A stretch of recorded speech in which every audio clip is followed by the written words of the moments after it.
వెన్నుపోటు విడిచిండు విశ్లేషించుకోండి, ఎక్కడ లోపం జరిగింది ఒకసారి ఆలోచన చేసుకోండి. సర్పంచ్ ఏ ఊర్లో అయితే పోయిందో దానివల్ల ఓడిపోయినానికి బాధ ఉండొచ్చు, కానీ మిగతా వాళ్ళకు కూడా రేపు ఏ ఇబ్బంది వచ్చినా వాళ్ళకి లాభం అవుతుందా నష్టం అవుతుందా అని కూడా ఆలోచన చేసుకోండి.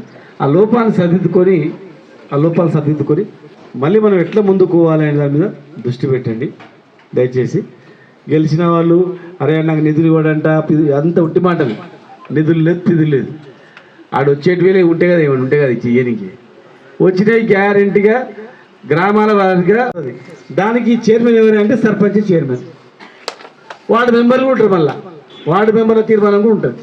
వార్డు మెంబర్ కూడా ఒకవేళ మన సర్పంచ్ లేని దగ్గర ఉప సర్పంచ్ ఉంటాం, సర్పంచ్ ఉప సర్పంచ్ లేని దగ్గర వార్డు మెంబర్లు ఉంటారు.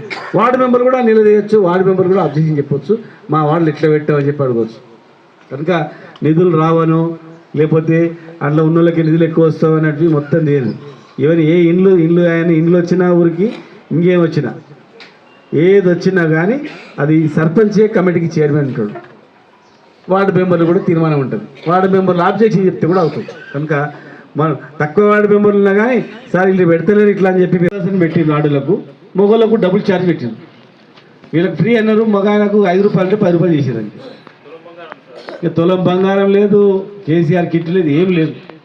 వాళ్ళు ఏ ఊర్లో వస్తే ఆ ఊర్లో ఎంతమంది డెలివరీ అయినరో వాళ్ళని తీసుకొచ్చి మాకు ఇవ్వాల్సిన